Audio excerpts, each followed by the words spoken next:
All right, let's talk about some football stuff. The Diggs family has certainly had an interesting day today. Trevon Diggs of the Dallas Cowboys has been released from the Dallas Cowboys. If he goes through the waiver process and he's unclaimed, he'll be a free agent heading into the playoffs. Obviously, I think 2 years ago he had like 11 or 12 picks or something like that, led the league.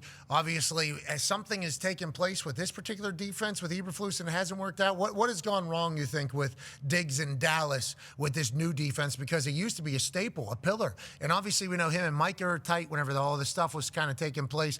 Felt like Diggs and Micah were together a couple times in front of the camera. Micah gets traded out of town. Diggs doesn't really work this year. What happened, do you think, D-Butt, from an on-field perspective? Or is it the off-field stuff that kind of affects the on-field stuff? Yeah, I feel like it's kind of a combination of it all. I know he tore his ACL, I believe, after that big year, almost Defensive Player of the Year type year. Different system, obviously, with Flus. Never seemed like he quite clicked with the new regime over there, the play callers and stuff. Never really got quite fully healthy either. So, and obviously, with some other stuff off the field with the concussion that happened from the TV thing, so he missed a bunch of weeks. And then even when he was back having good weeks of practice, he still wasn't active on game day. So you kind of saw this coming down the line. But I'll be interested to see if a playoff team, takes a shot on them. Who would be a team that would potentially need another corner? The first team that comes to mind, they got good corners, they got a bunch of turnovers, would be the Bears, just because of the relationship he had with Al Harris, their DB coach, secondary coach, who he had a ton of success with in Dallas. And then you would just have to look at other teams who have dealt with some injuries at the cornerback position. But right now, the first team that pops to mind, even though the need isn't necessarily there because Jalen Johnson is healthy and Deshaun Wright has had a pretty good year, Al Harris connection jumps out. Field Yates putting out how much it would cost the new team if they were to acquire Diggs. They'd be on the hook for $472,000 doing base salary for Week 18, plus $58,000 if he is active this week. And then playoff checks are all the same, right? Still, Yep. Are they still doing the same? Yep. Man, people don't love that. Nope. Sign up for the playoffs then, right? Yeah, that's exactly. Maybe not Week 18. You're saying let's go ahead and get out of $472,000, but somebody might have to sign him before that to get him from another team. Maybe I don't know what the market would. Got to clear waivers too. Yeah, which then somebody would be just saying, we'll take the $472,000 for the Week 18, then we'll go. What's his contract look like going forward? No guaranteed money, it says, on his deal beyond this season, so he's free agent basically after this year. So you'd literally just be leasing him for a playoff run. I'll be excited to see if anybody does that, because if they're claiming him, that means they're going to pay the $400. Picking up the contract. He wants to go unclaimed, obviously, so he can go play in the playoffs. Yep. Yeah, he wants to go play somewhere. Yeah, where does he want to go? What about the Bills, Butsy? Aren't they dealing with corner injuries, or am I wrong there? Bedford was back. Harrison has been playing decent. Their pass defense, I want to say top-ranked pass defense, at least since the half of the year.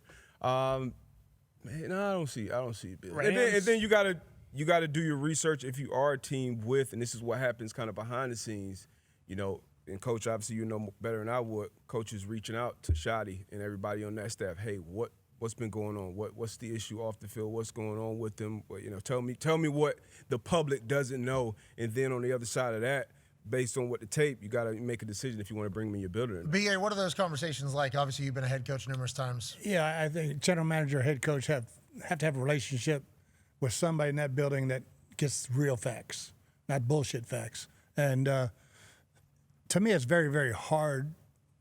Why are you letting him go now? Something that's a red flag to me.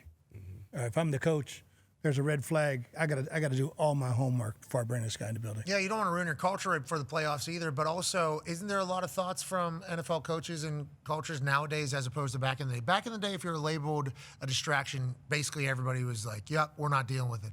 Now there seems to be a newer era of coaches that are like, it'll work here though, even though it didn't work there, right? Isn't there a little bit more of that now? Especially if you have a need. If you've got a need and he's healthy. That's the other thing. Passing waivers and passing a physical. Two different things, but. Yeah, interesting. It does feel like people take a little bit more shots on things that are labeled, or players that are labeled a distraction. Got to have a strong culture. Got to have a strong culture from the head coach and then your leadership in the locker room. They got to make a decision on, all right, is this a good guy to bring in? So that'll be a big part of it too. I would go straight to my leaders. Hey, you want this guy? You know him? You want him? Yeah, we want him. Okay, we'll get him. All right, let's roll for the playoffs. It's only 6 weeks. What all could this guy potentially do here?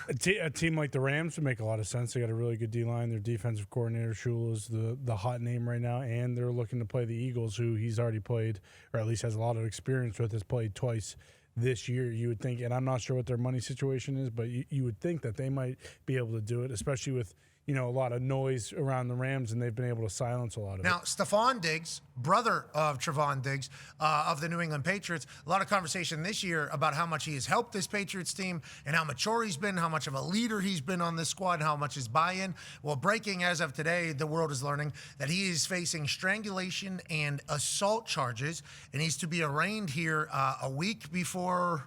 The AFC Championship, January 23rd. January 23rd, but there is a potential delay in arraignment until March.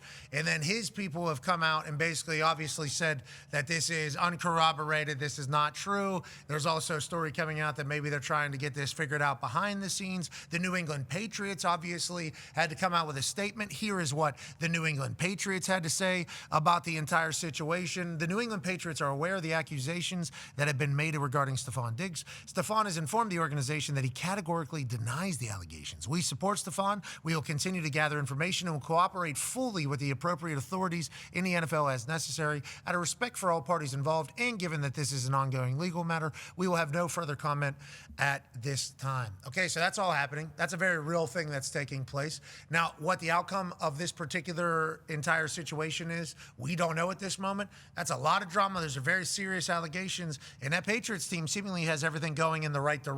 Interesting how this pops up, and obviously we hope everybody's okay. Yeah, there's a Dedham police report that's going around just talking about the entire thing. Who knows if that's true or not, but they do have a lot of experience with situations like this. Jabril Peppers, I think it was last year, just got accused of a situation not like this. I believe it was with a girlfriend where, he basically missed 11 games. And then after, he was cleared, his name was cleared, it ended up being kind of like a hoax type situation.